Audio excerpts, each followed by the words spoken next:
हाँ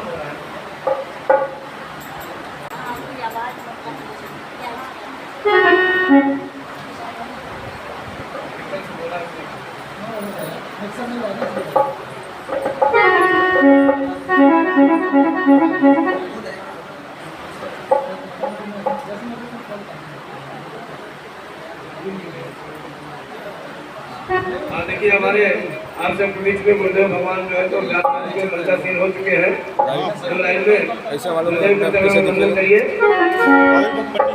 नासन है नसन गम है नालय ना तराना है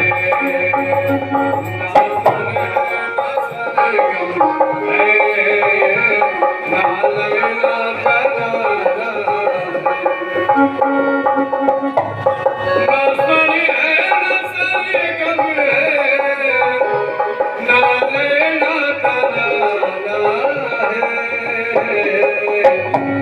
गुरुदेव के चरणों में दो फूल चढ़ाना है गुरुदेव के चरणों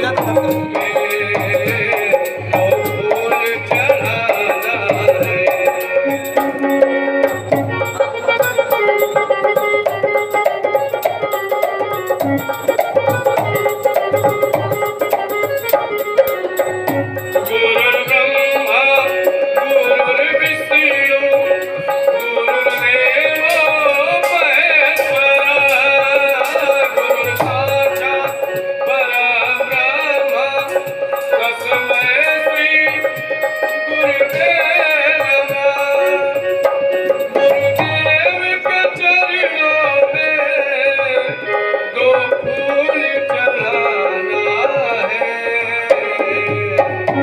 गुरुदेव के चरणों में रहमत का खजाना है गुरुदेव के चरणों में रहमत का खजाना है।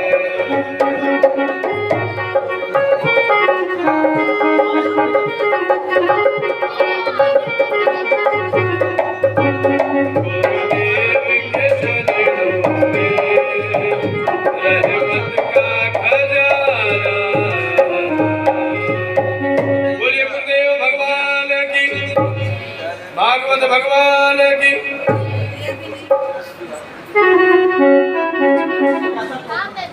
आइए हनुमान जी के चरणों में वंदन करेंगे।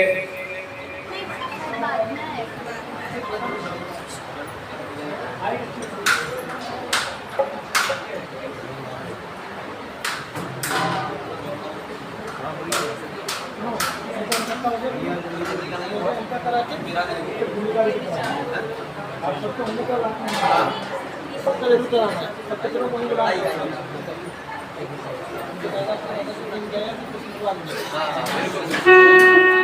श्री गुरु चरण सरोज रज निज मन मुकुर सुधारी श्री गुरु चरण सरोज रज निज मन मुकुर सुधारी वरणौ रघुवर विमल जस जो राजकु फल चारि बुद्धिहीन तनु जानिके सुमिरो पवन कुमार बल बुद्धि विद्या देहु मोहि हरहु करे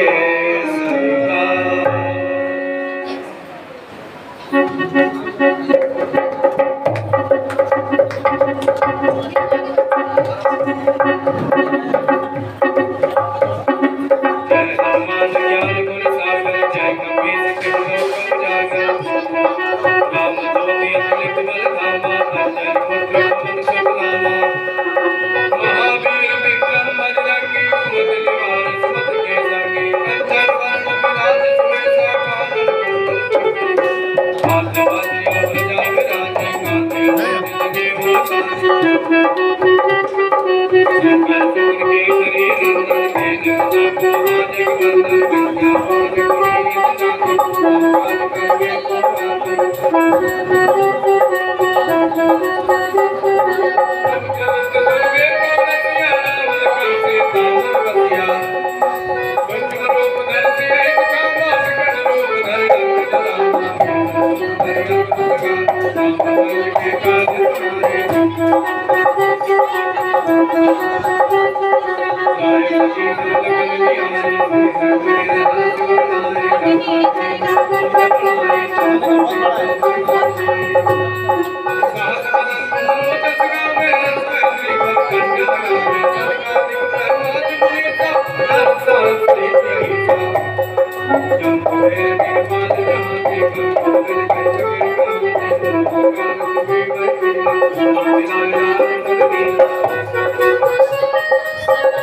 संकट हरण मंगल मूर्ति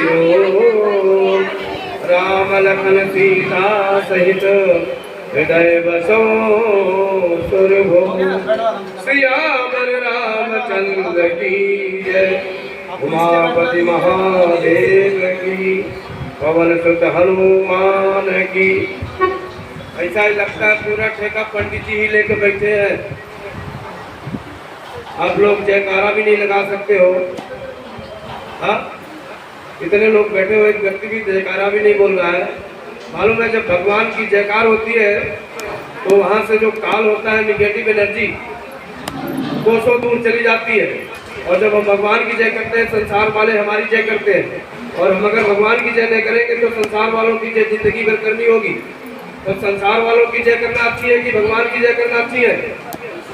भगवान की ना।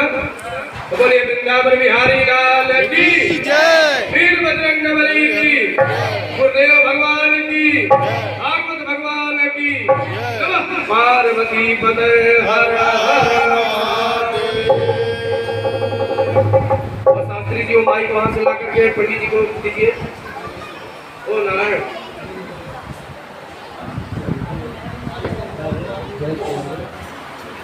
राधे जय श्री राधे।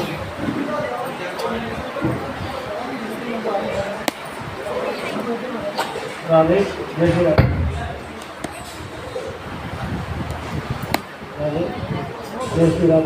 राधे जय श्री राधे। राधे जय श्री राधे। राधे हर जय श्री राधे।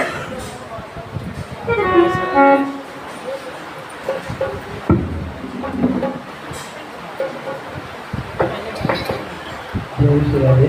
राधे जय श्री राधे। राधे जय जय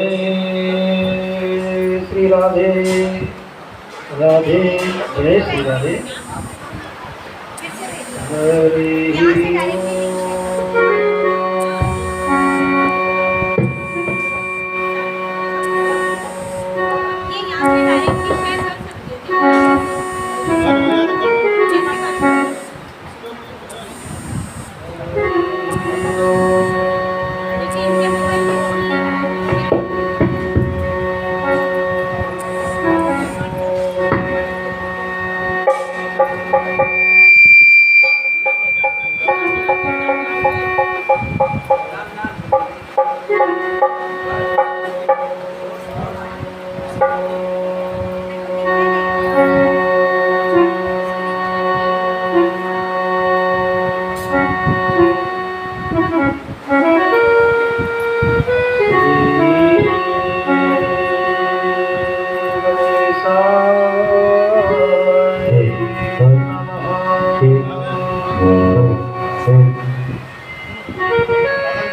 वंदे महापुरुष के चरणों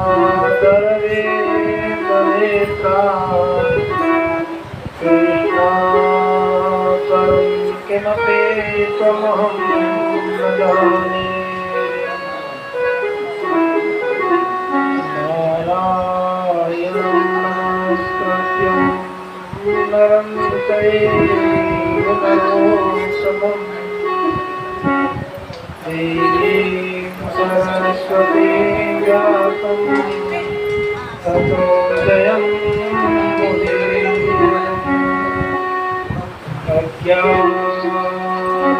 अज्ञानातिमिरान्धस्य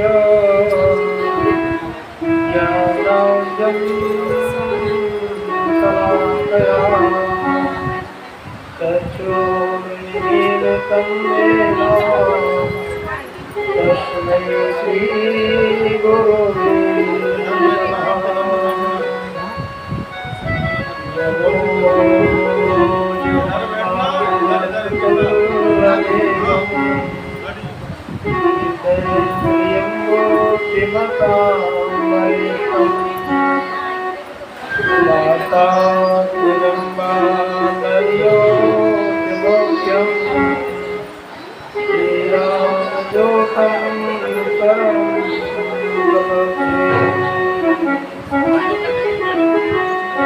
जय जय श्री राधारमण जय जय नवल किशोर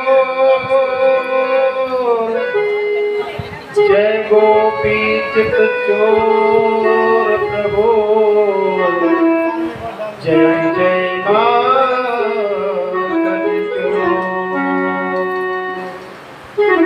बोली भागवत भगवान की जय, लाल कृष्ण भगवान की जय। प्रातः स्मरणीय श्री राघवेंद्र सरकार एवं संत अनंत बलवंत हनुमंत लाल जी महाराज की विशेष कृपा से कुल देवता इष्ट देवताओं की प्रेरणा से यह परम सौभाग्य प्राप्त हुआ है। देखो कितना सुंदर अवसर है। आश्रम महीना, उसमें भी शरद पूर्णिमा बताया जाता है। यह शरद पूर्णिमा का बड़ा ही सुंदर महत्व है। क्या महत्व है? इसी शरद पूर्णिमा के दिन रास बिहारी भगवान श्री बांके बिहारी भगवान ने महारास रचाया था। आपको सुनने में मिलेगा, कथा आएगी विस्तार से। बड़ा ही सुंदर अवसर है, बड़ा ही सुंदर मुहूर्त है कि शरद पूर्णिमा के दिन यह कथा की कलश यात्रा आप सभी लोगों ने, आज तो ज़्यादा मेहनत हो गई होगी। जब पीछे वाले जो भैया भंडारा बना रहे हैं, शांति से बातें नहीं करें। अभी केवल हम बोलेंगे, आप लोग सुनो, और 7 बजे के बाद में आप लोग बोलना, हम सुनेंगे। बोलो राधे राधे, बोलना पड़ेगा। बोले बाल कृष्ण भगवान की। बड़ा ही सुंदर अवसर है, यह बड़ा ही सौभाग्य है हम सबको। यह ज्ञान गंगा, देखो 2 प्रकार की गंगा होती है। आप हरिद्वार में गए हैं, इसमें कितना वजन है? 5 किलो वजन है। इसको ऐसे कर देंगे। जीव में कितना वजन है? 10 ग्राम। हाँ बोलो ना। हाँ, हरिद्वार में जाते हैं, वहाँ स्नान करते हैं। आप किसी भी गंगा आदि नदियों में जाओगे, स्नान करने से आपका तन पवित्र होगा। तीर्थों में जाओगे तो मन पवित्र होगा। वो जल की धारा है, ये ज्ञान गंगा है। ये कौन सी गंगा है? ज्ञान गंगा है, जो हमारे हृदय को, मन को पवित्र करने वाली है। इस ज्ञान गंगा को आपको बड़ा सौभाग्य प्राप्त हुआ है। 1 दिन नहीं, 2 दिन नहीं, 1 बार नहीं, 2 बार नहीं, लगातार 7 दिन निरंतर इसमें डुबकी लगाते रहिए। ये परम सौभाग्य की बात है, ये हमारे जीवन की धन्यता है। देखो भाग्यशाली कौन है?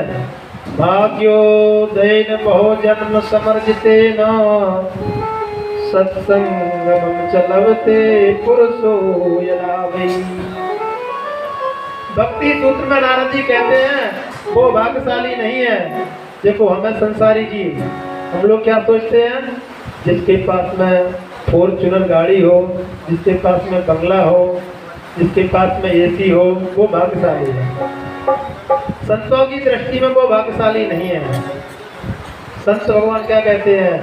सुतदारा और लक्ष्मी पापी के घर होए, संत समागम हरि कथा तुलसी दुर्लभ दोए। धन, लक्ष्मी, पुत्र, सुंदर स्त्री, ये पापी को भी मिल सकते हैं, लेकिन संतों का संग और भगवान की कथा पापी व्यक्ति के भाग्य में नहीं मिलती। ये तो बड़े भाग्य से मिलती है। पहले ये भाग्यशाली है। बड़े भाग्य मानस तन पावा, सुर दुर्लभ सदे ग्रंथन गावा। कितना बड़ा भाग्य है, भगवान ने हमको मानव का शरीर दिया। अरे की चुपकी नहीं बना दे तो दीवार पे चिपके रहते हैं, कुत्ते बना दे तो दर दर भटकते। ये परम सौभाग्य है कि मानव का शरीर मिला। मानव तो बहुत है, मानव शरीर के बाद में ही धन्य वो है कि जिनके जीवन में सत्संग मिला। नहीं तो क्या? येषां विद्या तपो न दानम, ज्ञानम न शीलम गुणो न धर्मम, ते मृत्युलोके गुरुवार रूपा, मनुष्य रूपेण मृगा सन्ति। मानव का शरीर तो मिल जाता है, लेकिन ज्ञान नहीं है, भक्ति नहीं है, वैराग्य नहीं है, तो मानव का शरीर मिलने के बाद में भी वो पशुओं के समान है। भूख लगे पेट भरना, ये तो ज्ञान पशुओं को भी होता है। धूप में खड़े छाया में जाना, ये ज्ञान पशुओं को होता है। बच्चे पैदा करना पशुओं को भी आता है। मानव पशुओं में केवल इतना ही अंतर है। बोले क्या? कि पशुओं को मुस्कुराना नहीं आता है, पशुओं को भगवान की भक्ति करना नहीं आता है।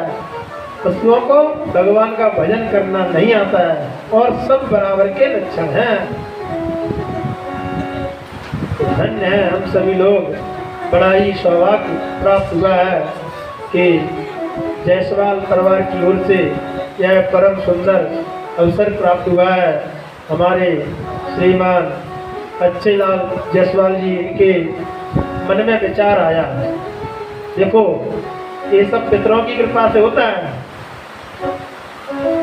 आप सोचते रहोगे, कई बार लोग सोचते हैं सत्यनारायण कथा के लिए तो उसको कराने में भी 1 साल लग जाती है, क्योंकि हमारे सोचने से कुछ नहीं होता है। भगवान की कृपा होती है तभी कार्य सिद्धि होती है। उनके पितर देवताओं की विशेष कृपा हुई, उन्होंने सबको प्रेरणा दी, उनके परिवार वालों को प्रेरणा दी और जायसवाल परिवार वालों ने यह सुंदर आयोजन रखा। श्रीमद् भागवत कथा में प्रवेश करने से पहले मन और वाणी को पवित्र करने के लिए 2 बार भगवान नाम संकीर्तन। देखो संकीर्तन क्यों करना चाहिए, ऐसे नहीं है पंडित जी यहाँ से संकीर्तन करते रहे, आप लोग ऐसे बैठे रहे। जैसे एकादशी के व्रत में आप सबको तालियों को बजाते हुए संकीर्तन करना है, तो संकीर्तन करोगे ना, तालियों को बजाओगे ना, तो आपके घर के जितने भी कार्य उनकी याद भूल जाएगी। आप भगवान की चर्चा में डूब जाओ, 3 बजे से 7 बजे तक घर भूल जाओ, तभी कथा आपको फल देगी। तो बढ़िया भगवान का संकीर्तन करेंगे तालियों को बजाते हुए। सभी लोग प्रेम भाव के साथ में राधा रानी का संकीर्तन करेंगे। कहते रति होत है, धा कहते निज धाम, जो नर राधा कहत है तो संग न छोड़त श्याम। तो हमारो धन राधा श्री राधा श्री राधा,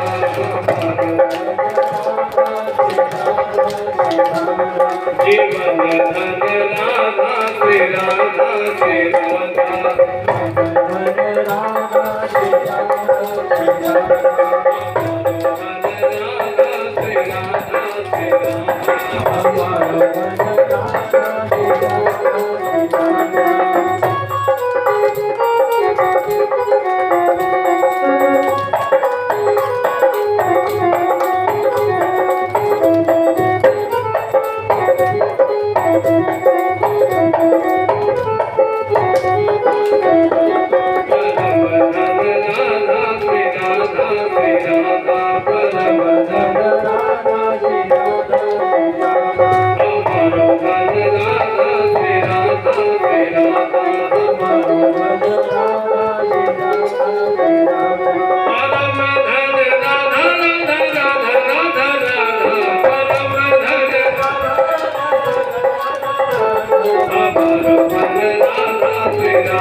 प्रमोद राधिका राधा नित्य यमुना तीर, राधा श्री राधा श्री राधा,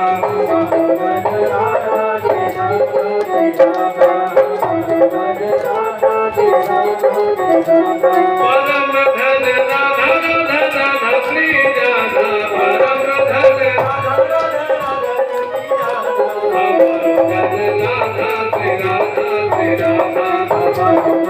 राधा श्री राधा, जीवन धन राधा श्री राधा श्री राधा।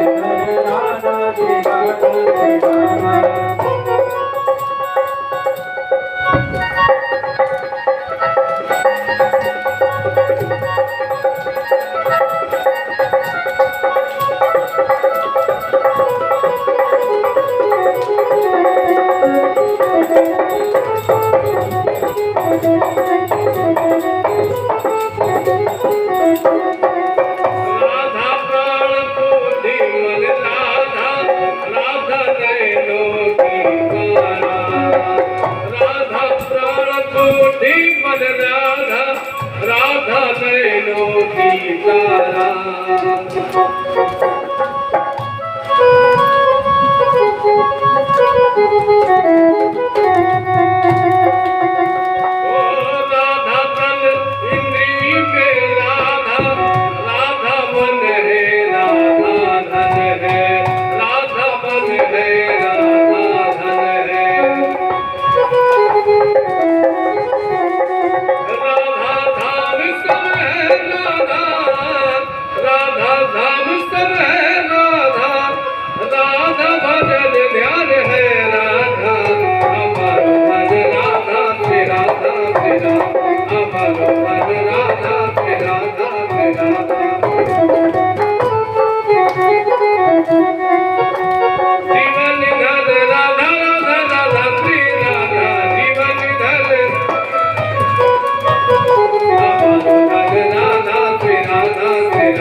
बोले वृंदावन बिहारी लाल की।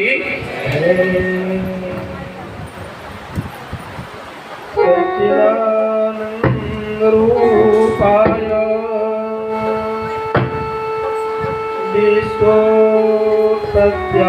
विश्वोत्पत्त्यादिहेतवे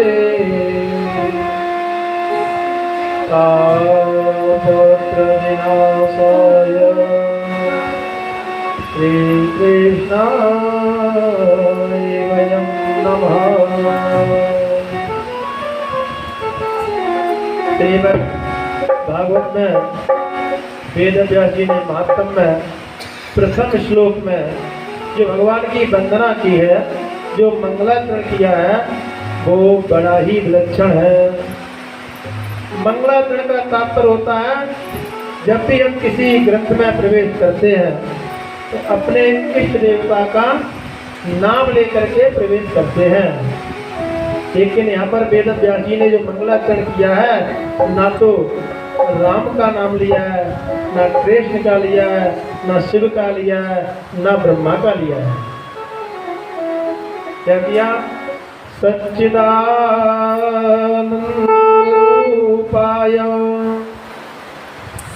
सच्चित आनंद। बोले कौन?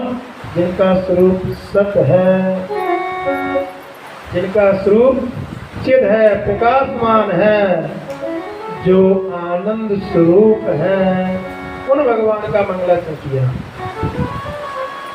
सबको चाहते आप लोग भी नहीं चाहते? बताओ तो झूठ क्यों बोलते हो? चाहते सभी सच को हैं, लेकिन परिभाषा पता नहीं है। सत का अर्थ है जो कभी नष्ट ना होने वाला हो, उसे कहते हैं सत। आप बाजार में जाओगे ना, कैसा फोन लोगे? ऐसा मोबाइल लोगे जो कभी नष्ट ना हो, जो कभी खराब ना हो।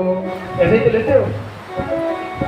कोई भी वस्तु लेते हो तो लेते समय पूछते इसकी गारंटी क्या है, लंबे समय तक चलेगा। तो सत्य ही लंबे समय तक चलता है। सभी लोग सत्य को चाहते हैं, लेकिन परिभाषा मालूम नहीं है, क्योंकि संसार के पदार्थों में सत्य मिलने वाला नहीं है। दूसरा चिद, चिद माने प्रकाश।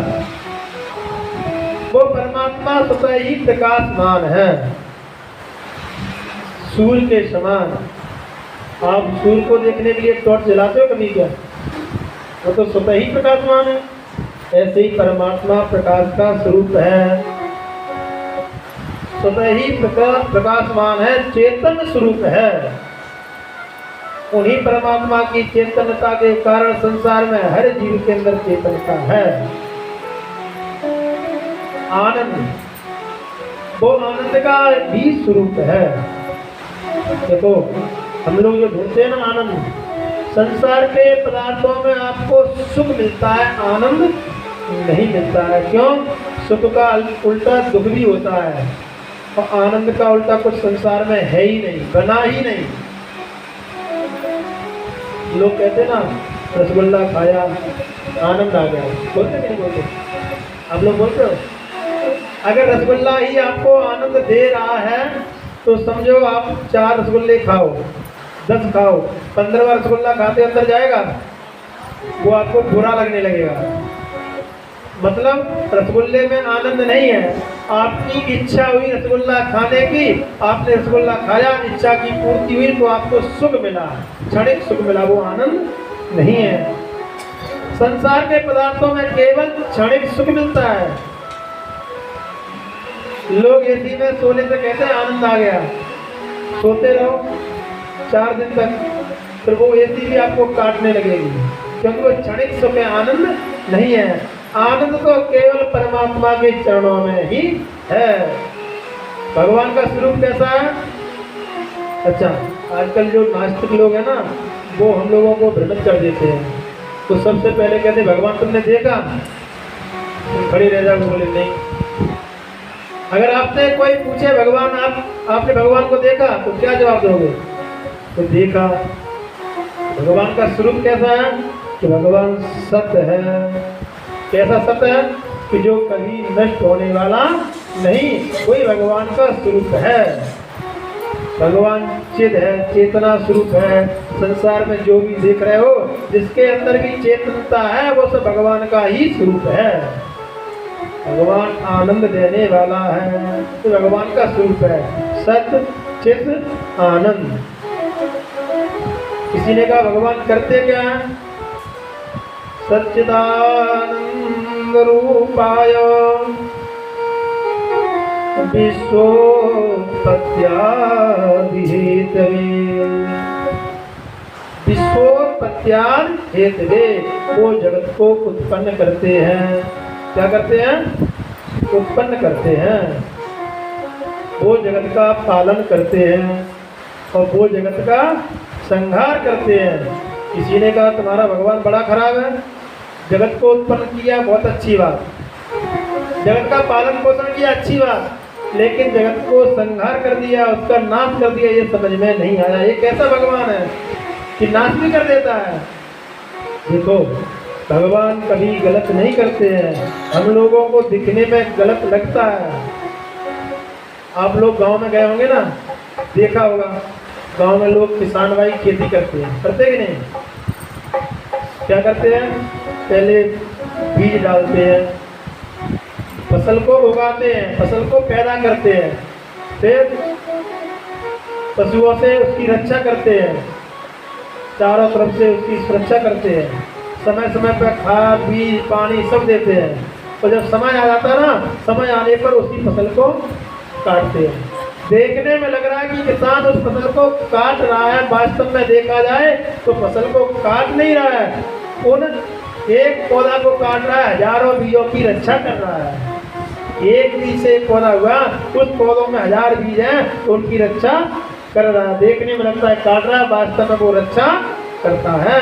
ऐसे ही परमात्मा देखने में लगता है कि जगत का नाश कर रहा है, वास्तव में देखा जाए तो जगत की रक्षा करता है। भगवान क्या करते हैं? जगत को उत्पन्न करते हैं, जगत का पालन करते हैं और समय आने पर उसका संहार भी करते हैं। और क्या करते हैं? तापत्रय विनाशाय श्री कृष्णाय वयं नमः। तीनों तापों का नाश करने वाले हैं। संसार में कितने प्रकार के कष्ट हैं बताइए? आप लोग भगवान के मंदिर में जाते हो, हाथ जोड़ के कहते भगवान हमारे कष्टों को दूर करो। अरे कौन कौन से कष्ट हैं? संसार में केवल 3 प्रकार के ही कष्ट हैं, चौथा कष्ट नहीं है। कौन कौन से? दैहिक, दैविक, भौतिक, तापा, राम राज्य नहीं काऊ व्यापा। कोई तन दुखी, कोई मन दुखी, कोई धन बिन रहे तो उदास, थोड़े थोड़े सब दुखी, सुखी राम के दास। 3 प्रकार के ही दुख हैं। दैहिक, शरीर का, धन से दुखी है, पैसा बहुत है सेठ जी के पास, लेकिन डॉक्टर ने बोल दिया है घी नहीं खा सकते हो। मूंग की दाल के साथ में पानी के साथ में बिना घी लगी हुई रोटी खाते हैं। कई शुगर भी चल रहे हैं लेकिन शक्कर का दाना नहीं खा सकते हैं। 15 मिनट से ज्यादा बैठ नहीं सकते हैं, घुटनों में दर्द होता है, कमर में दर्द होता है, शरीर से बड़ा भारी कष्ट है, शरीर से दुखी है। पहला कष्ट, पहला दुख, पहला ताप शरीर दैहिक दैविक, दूसरा क्या देवताओं का प्रकोप। कैसा है? पैसा बहुत है, शरीर भी स्वस्थ है, लेकिन उस संपत्ति को भोगने के लिए कोई संतान नहीं हो रही है। अब सेठ जी को नींद नहीं आती है कि मैंने इतना कमा कमा के रख लिया है, इतना जोड़ के रख लिया, मेरे जाने के बाद में इस संपत्ति का क्या होगा, मेरे जाने के बाद में इसको कौन भोगेगा। तो रातों की नींद उड़ जाती है। ये देवताओं का प्रकोप होता है।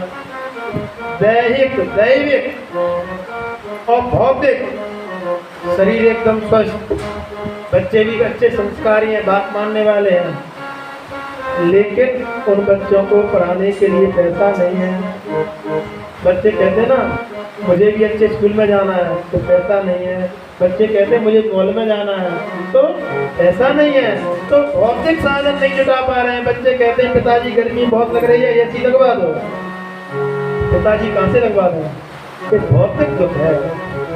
लेकिन भगवान की शरण में आ जाओ तो आपको दैहिक दैविक भौतिक तीनों प्रकार के दुखों से छुटकारा मिल जाएगा। तापत्र विनाशाय श्री कृष्णाय वयं नमः।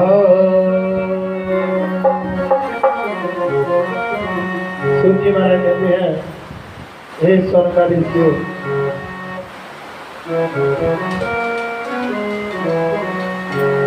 इस प्रकार से सनकादिक ऋषियों ने पूछा, अज्ञान धांत विध्वंस कोटि शूर क्षमा प्रभा सूताख्यायी कथा सारम मम कर्ण रसायनम। मैं भी सारण क्षेत्र में सौनकादि 88 ऋषियों ने श्री सूत जी महाराज से पूछा, हे सूत जी महाराज, आप तो करोड़ों सूर्य के समान प्रकाश देने वाले हो। एक सूर्य भगवान का जब उदय होता है सारा अंधकार भाग जाता है। उसी प्रकार से आपके वचनों के द्वारा हृदय में जो अंधकार पड़ा है ना, हृदय में जितना भी अज्ञान रूपी अंधकार है वो सब भाग जाएगा। आप क्या सुनाइए? आप मुझे कथाओं का सार सुनाइए। क्यों? कथाएं तो बहुत हैं और सभी कथाओं को सुनेंगे तो समय कम पड़ जाएगा। तो क्या सुनाइए? कथाओं का सार सुनाइए। कैसा होना चाहिए कि सूताख्यायी कथा सारम मम कर्ण रसायनम। कथा के सार सार को सुनाइए जो मेरे कानों को प्रिय लगे, मेरे कानों को अच्छा लगे। तो कानों को अच्छे चुटकुले लगेंगे, चुटकुले सुनाते रहे, तो चुटकुलों से काम नहीं चलेगा। तो अच्छी कथा सुनाइए। कैसी? भक्ति ज्ञान विराग तो विवेको वर्धते महान माया मोह निराशस्य वैष्णवै क्रियते कथम। हे सूत जी महाराज, ऐसी कथा को सुनाइए जो भक्ति मैया को जगाने वाली हो। हमारे अंदर जो ज्ञान है ना, ज्ञान सो रहा है, उस ज्ञान को जगाने वाली हो। देखो जहाँ पर बैठते ना शरीर में उसी प्रकार की क्रिया होने लगती हैं। भगवान का कीर्तन चल रहा हो अपने आप तालियां बजने लगेंगी, और डीजे पर गाना चल रहा हो तो हाँ, तो जैसी जगह पर बैठे हो कहते हैं ऐसी कथा को सुनाइए जो मेरे अंदर भक्ति मैया सो रही है वो जाग जाए। हमारे अंदर जो ज्ञान सो रहा है ना वो ज्ञान जाग जाए, जो वैराग सोया हुआ है वो जाग जाए। भक्ति ज्ञान विराग आप तो विवेको वर्धते महान। लेकिन सो कहाँ रहे हैं? कि माया मोह निराशस्य वैष्णवे क्रियतम कथम। माया रूपी रात्रि में सब सो रहे हैं। कैसे सो जाते हृदय में? माया के कारण। भगवान की जो माया है उसके कारण हम सब भूल जाते हैं। जानते हैं सब कुछ है लेकिन समय आने पर भूल जाते हैं। तो भागवत की जो कथा है, संतों की जो कथा है, उन कथा को सुनने से आपका ज्ञान और वैराग्य जाग जाएगा। भक्ति मैया जागने लगेंगी और आपका ज्ञान जाग जाएगा, ज्ञान बढ़ने लगेगा। बताओ ज्ञान कहाँ मिलता है? किसी बाजार में मिलता है? डीमार्ट, अमेजोन, फ्लिपकार्ट, कहीं ना कहीं तो मिलता होगा। संसार के जितने भी मार्केट है, जितने भी बाजार आप सब जगह घूम लो, ज्ञान मिलने वाला नहीं है। अगर संसार के बाजारों में ज्ञान मिलता, जितने पैसे वाले लोग हैं वो सब खरीद के रख लेते, गरीब को ज्ञान मिलता ही नहीं। अच्छा, दूसरा ज्ञान क्या है? आजकल जो है ना शिक्षा का स्तर बढ़ा, ऐसी ऐसी डिग्रियां मिलने लगी हैं कि जिनके नाम भी पता नहीं है, लेकिन संस्कार खत्म हो गए। और जहाँ संस्कार नहीं होते हैं, बिना संस्कारों के ज्ञान किसी काम का नहीं है। या विद्या सा विमुक्त है, जो सारे बंधनों से मुक्त करे वो ही ज्ञान है। आपकी स्कूलों की जो पढ़ाई है ना, डिग्री है, वो उससे ज्ञान नहीं कहते। ज्ञान कहाँ मिलेगा? ज्ञान संतों के संग करने से मिलेगा। ज्ञान माता पिता की सेवा करने से, माता पिता के पास में बैठने से ज्ञान मिलेगा। माता पिता के पास में बैठोगे तब आपके अंदर संस्कार आएंगे, तभी आपको ज्ञान मिलेगा। क्यों ज्ञान की आवश्यकता क्यों पड़ी? कहते हैं ये कलयुग का प्रभाव है। यह घोरे कलौ प्रायो जीवा शाप्सुरतं गता क्लेशा क्रांतस्तस्यैव शोधने किं परायणम्। यह घोरे कलो प्राप्त हो। इस घोर कलयुग में देखो चारों तरफ असुर असुर दिखाई दे रहे हैं। क्या दे रहे हैं? राक्षस ही राक्षस दिखाई दे रहे हैं। आपने देखा? बताओ कितने लोगों ने कलयुग में राक्षसों को देखा? हाथ उठाइए। नहीं देखा? राक्षसों की पहचान क्या है? कैसे पता चलेगा कि राक्षस कौन है? टीवी सीरियल में देखा ना, महाभारत में कैसे बड़े बड़े दांत, बड़े बड़े बाल, बड़े बड़े नाखून, वो राक्षस होते थे ना, सीरियल में देखा है। ऐसा ही रूप बनाते हैं। तो कलयुग में आपको बड़े बड़े दांत वाले, बड़े बड़े नाखून वाले नहीं मिलेंगे, बड़े बड़े बाल वाले तो मिल जाएंगे। पता नहीं कौन सा फैशन चला है, पुरुष लोग बाल बढ़ाते जा रहे हैं। कई लोग ऐसे बीच में से मार ऐसे निकालते, सिंदूर और भर दो, बस पता ही नहीं चलता कि स्त्री है कि पुरुष है, ऐसे बाल बढ़ा लेते हैं। तो कैसे श्री रामचरितमानस में बताया गया है, क्या बहुत सुंदर बताया है कि माँ नहीं मात पिता नहीं देवा, साधु सन करवा वही सेवा, जिनके जहे आचरण भवानी, ते समझो कल निस प्राणी। जो माता पिता की सेवा नहीं करते हैं, माता पिता की आज्ञा का पालन नहीं करते हैं, साधु संतों की सेवा नहीं करते हैं, साधु संतों की बात नहीं मानते हैं, गुरुजनों की बात नहीं मानते हैं, वो केवल मनुष्य का शरीर मिला है लेकिन वो राक्षस हैं। कलयुग में वही राक्षस हैं। कितने राक्षस हो गए कलयुग में? राक्षसों की संख्या बढ़ती जा रही है। इसलिए कहा कि आप कथा को सुनाइए, कलयुग में राक्षसों की संख्या बढ़ गई है, और ऐसी कथा सुनाइए जो सूच कम समय में। क्यों? कलयुग में लोगों के पास में समय बहुत क्या है, उनको लगता बहुत ज्यादा है। आप कह रहे हो कम है। किसी को पूछो क्या कर रहे हो, बोले कुछ नहीं गुरुजी फ्री बैठे रहते हैं, इसलिए व्हाट्सएप चला रहे हैं, फेसबुक चला रहे हैं। कितना बड़ा टीवी लगाया घर में, 1 लाख रुपए का, 1.5 लाख रुपए का। क्यों लगाया? पूरे टाइम पास नहीं होता, टाइम पास करने के लिए। कलयुग में लोगों के पास में इतना टाइम बढ़ गया, उसको पास करने के लिए कितने कितने साधन जुटाता है। पूरे 3 घंटे का मैच देखता है, तो किस लिए? टाइम पास करने के लिए। 3 घंटे की फिल्म देखता है, वो टाइम पास नहीं होता है। ये भैया है ना माता, इनका तो पता नहीं कौन से सीरियल लग रहे हैं, बड़े अच्छे लगने लगे हैं, पता नहीं और कौन से हैं। 3-3 घंटे सीरियल में बिता देते हैं, कोई समय नहीं है।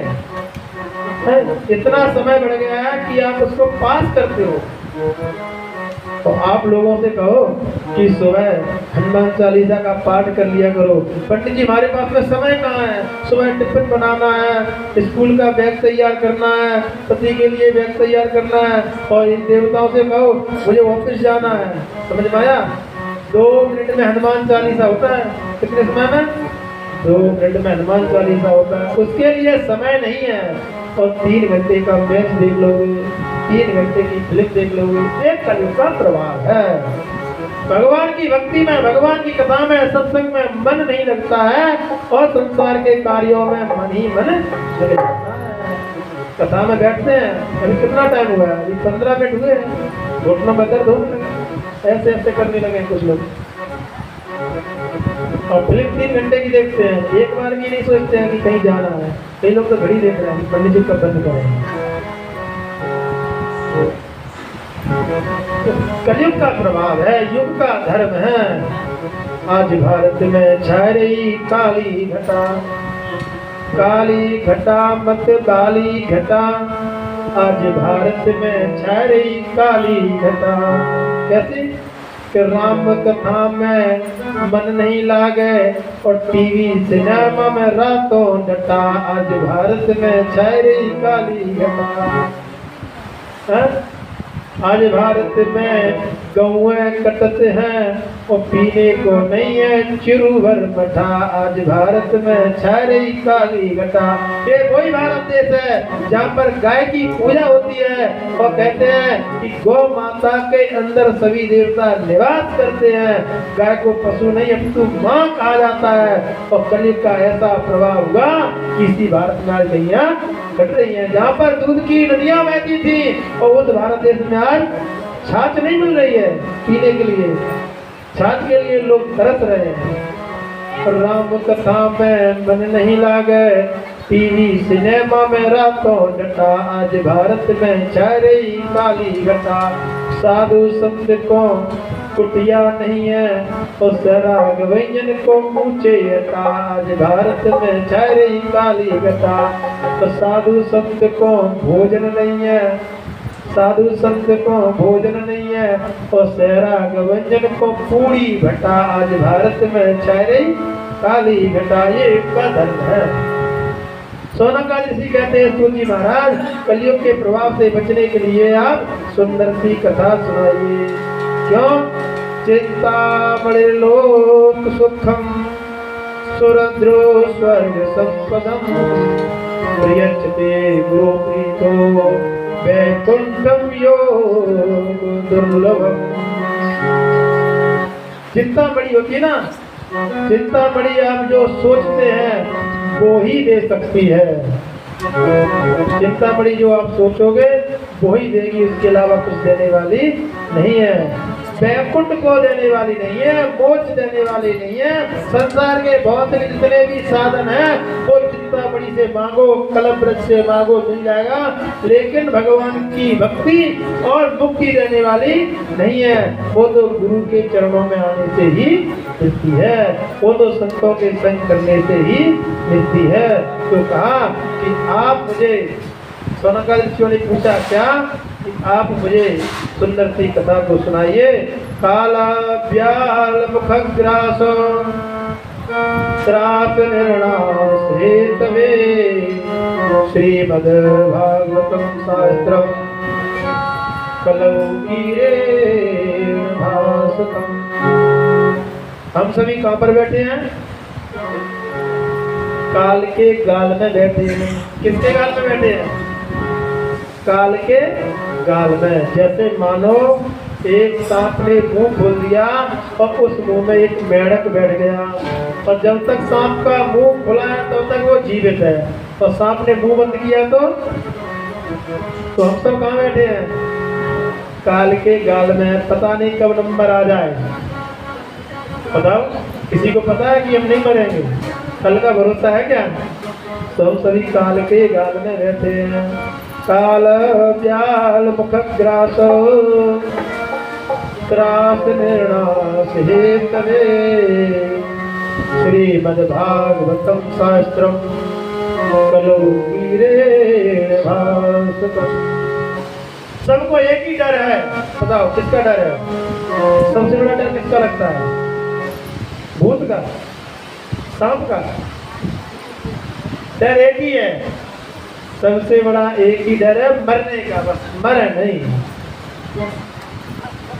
सांप का डर नहीं है। अगर सांप का डर हो, पता चल जाए ये सांप काटेगा, इसके काटने से मरेंगे नहीं क्योंकि इसके दांत तोड़ दिए गए, तो आपको डर लगेगा? नहीं लगेगा। डर सांप का नहीं है, डर मरने का है। सांप काट लेगा तो मर जाएंगे, ये हमने सुना है। भूत आकर के हमको मार देगा, ये हमने सुना है, इसलिए डर है। तो सबसे बड़ा डर किसका है? मरने का। ये ध्रुव सत्य है, सब मरने से डरते हैं, लेकिन ये भी सत्य है कि कोई बचेगा नहीं, मरना सबको है। ये पीछे से बहुत आवाज आ रही है, कल से कुछ ऐसी व्यवस्था करना, या तो ये पहले बन जाए या बाद में। 3 से 7 के बीच में बिल्कुल शांति।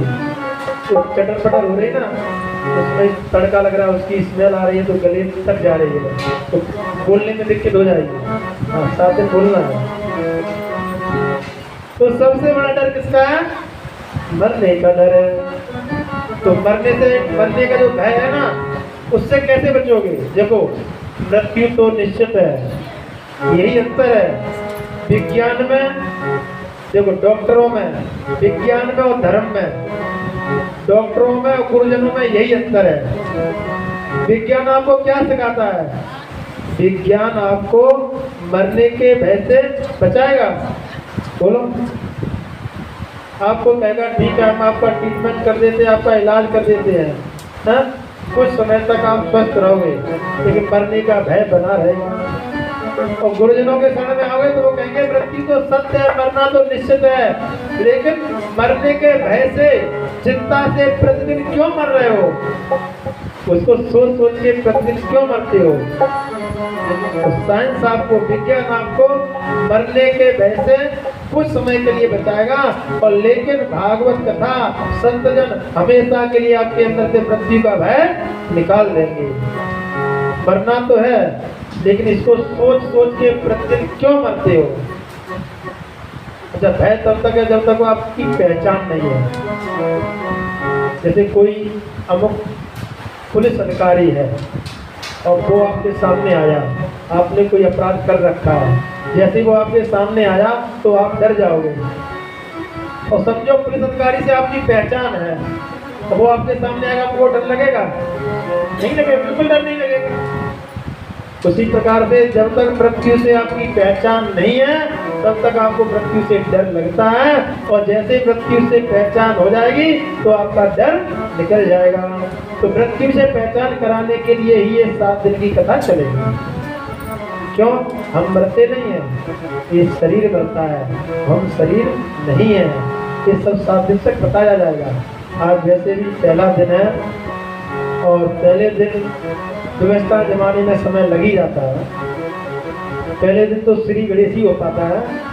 कल से ठीक समय से 3 बजे कथा प्रारंभ, और 3 बजे से 7 बजे तक कथा चलेगी। आप लोग भी बहुत थके होंगे ना, 2 बजे आ गए थे, तो इसलिए कल से समय का विशेष ध्यान। 3 से 7 कथा का समय है, और अभी 2 बार भगवान नाम संकीर्तन, उसके बाद में सुंदर सुंदर। अभी तो कथा प्रारंभ हो ही नहीं पाई है, समझो श्री गणेश है, पहला श्लोक हुआ है।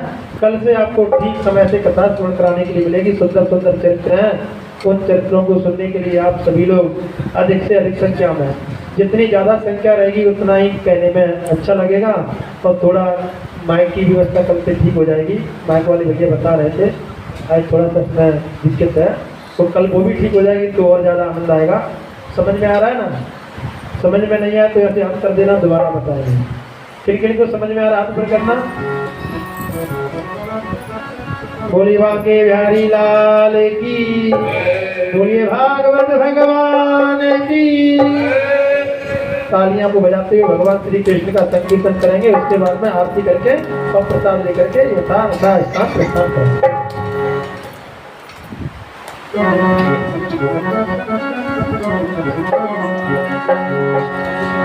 आया है सो जाएगा राजा रंग फकीर, कोई सिंहासन चढ़ चला कोई बाधा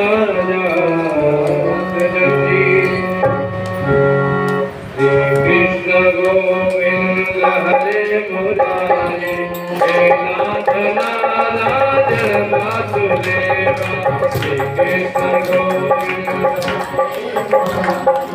हे नाथ नारायण वासुदेवा, हे नाथ नारायण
वासुदेवा।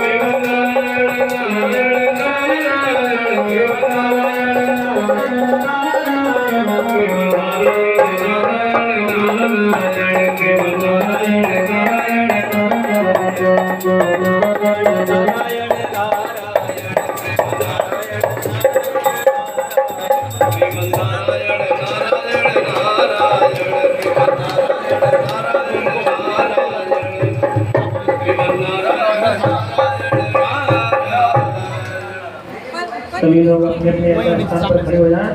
भगवान भागवत भगवान की आरती करेंगे। भागवत भगवान की बड़े प्रेम से आरती करेंगे। उसके बाद में प्रसाद लेकर के ही जाएंगे।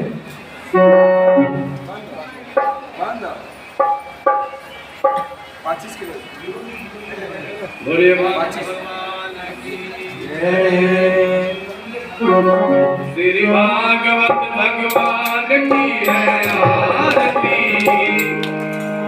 जो पापियों को पाप से हटाती। श्री भागवत भगवान की है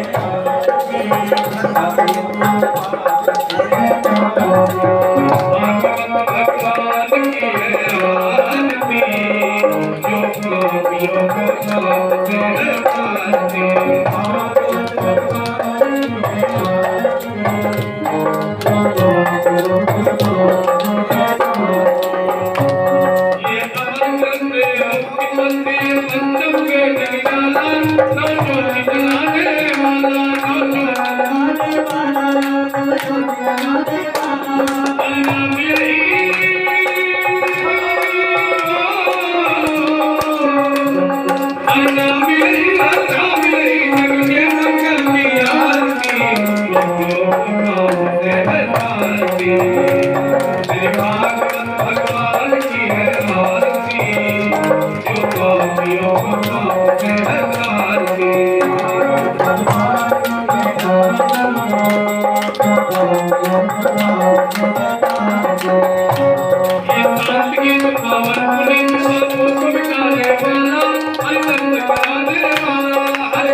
सिद्धीकरण पुष्प देव शांतिरंतरिक्षम शांति पृथ्वी शांति आभा शांति रोगदय शांति वनस्पतय शांति विश्वे देवाः शांति ब्रह्म शांति सर्व शांति शांतिरेव शांति सामा शांतिरेधि मंत्र पुष्पांजलि हरे ओम जगनेन जगन्मय जंत देवातान सन्ना देहनाकं महिमानः सचन्द्र यत्र पूर्वे साध्याः सन्ति देवाः।